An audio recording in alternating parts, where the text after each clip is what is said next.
Assalamualaikum warahmatullahi wabarakatuh. Halo semua, kembali lagi bersama saya Kayla Novinsky. Nah, di sini saya akan kembali membahas mengenai DNS server.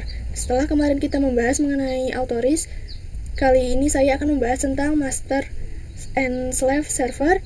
Nah, pembahasan kali ini terdapat 5 materi, yaitu yang pertama konsep master slave DNS server, yang kedua konfigurasi master DNS server, yang ketiga konfigurasi slave DNS server, yang keempat pengujian master slave DNS server, yang kelima konfigurasi permanent resolver pada Ubuntu client. Kita masuk ke materi yang pertama, yaitu konsep master slave DNS server.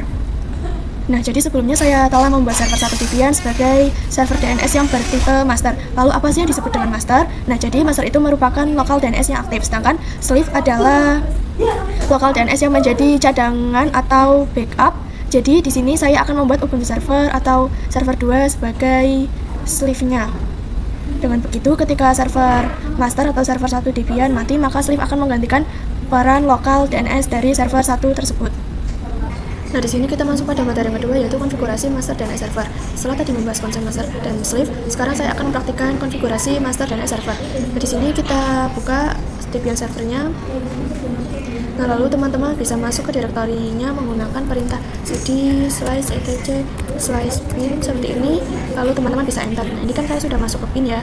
Lalu ini kita akan membuka file konfigurasinya menggunakan perintah nano/etc/bin/name.conf.local. Lalu kita enter.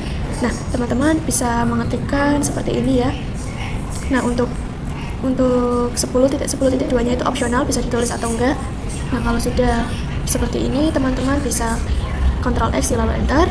Ini saya Ctrl X saja, berhubung saya sudah mengkonfigurasinya. Ini Ctrl X. Lalu teman-teman bisa mengeceknya menggunakan perintah name min checkconf. Kita enter. Nah, ini jika tidak ada output apapun berarti konfigurasi sudah benar. Lalu teman-teman bisa tekan sistem CTL restart bin 9. Nah, lalu kita akan mengkonfigurasi db bin sky. Ini kita ketikkan nano db seperti ini, lalu enter. Nah, teman-teman juga bisa mengetikkan seperti ini ya. Untuk serialnya ini bisa ganti ke 6. Lalu untuk yang localhost-nya diganti, ini saya namanya itu novinsky.com. Nah, kalau sudah beri seperti ini, teman-teman bisa Ctrl X lalu enter. Ini saya Ctrl X saja. Nah, kalau sudah teman-teman, kita akan cek nama zone-nya menggunakan perintah name check zone.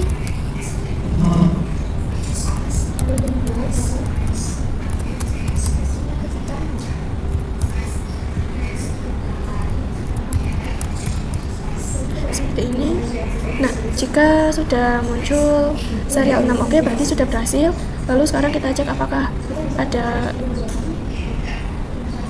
kesalahan juga yang pada DB10.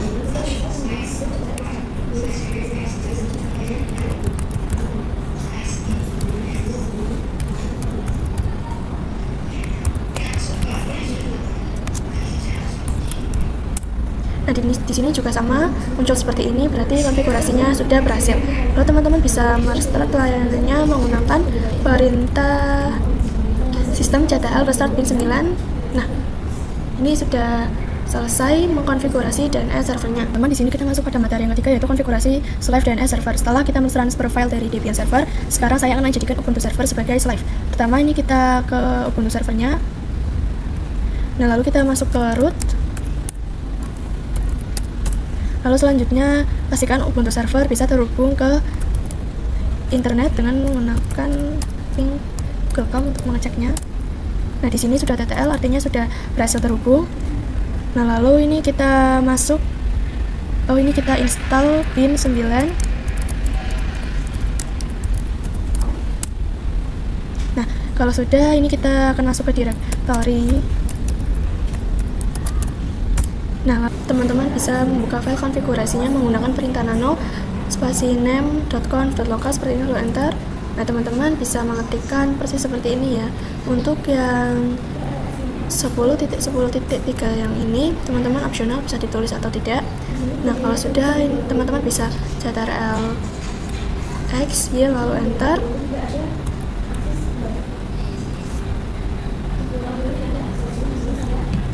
lalu teman-teman cek apakah konfigurasi sudah benar menggunakan perintah name min checkconf, lalu enter.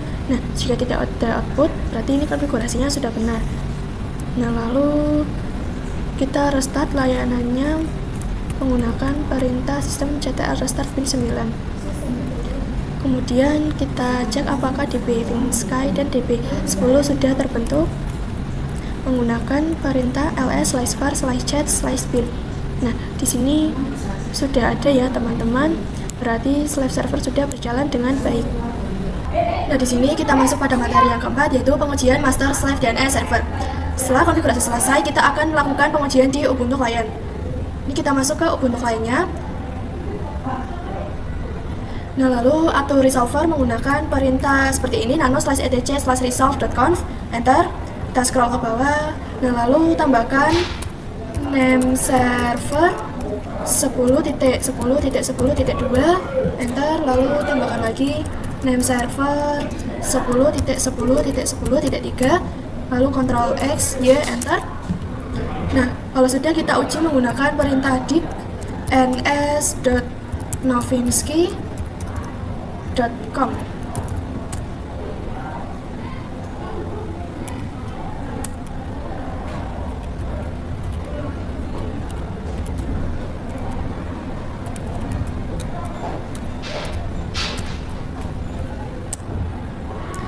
Nah, teman-teman, jika yang aktif adalah master, maka akan muncul server 10.10.10.2 seperti ini. Nah, artinya master sedang aktif. Nah, kalau kita ingin menguji slave, kita bisa matikan dulu pin 9 di server Debian. Nah, ini kita menggunakan perintah sistem ctl stop pin 9. Nah, kemudian kita coba lagi. Nah, di sini sudah menampilkan dari IP Ubuntu servernya, yaitu 10.10.10.3. Berarti slave berhasil mengambil alih. Nah, selanjutnya kita akan nyalakan kembali masternya di server Debian menggunakan perintah sistem ctl start pin 9. Nah, lalu kita uji lagi.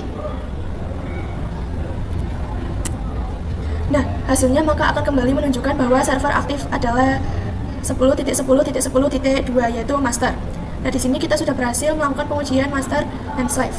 Ini kita masuk ke materi yang terakhir, yaitu konfigurasi permanent resolver pada Ubuntu Client. Langkah ini akan kita lakukan di router Debian supaya IP DNS otomatis dikonfigurasi melalui DHCP. Nah, ini kita buka router Debian-nya. Nah, lalu kita akan ketikkan nano/etc/dhcp/dhcp d.conf, lalu kita enter.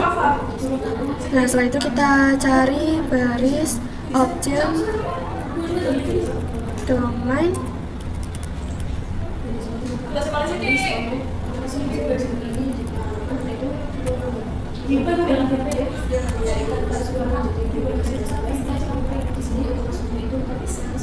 Nah, ini kita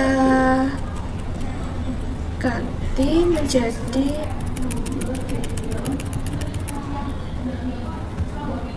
10.10.10.2, lalu koma spasi 10.10.10.3. Nah, kalau sudah seperti ini kita Ctrl X, ya, lalu enter.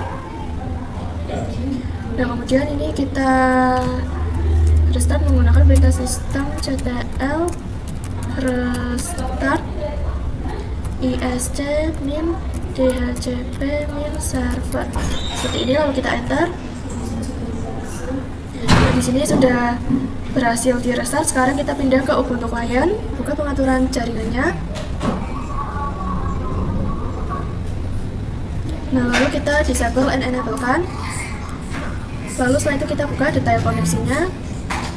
Nah, sekarang sudah terlihat IP DNS-nya, yaitu dari master 10.10.10.2, lalu dari slave 10.10.10.3. Untuk memastikan, kita coba jalankan dict novinsky.com.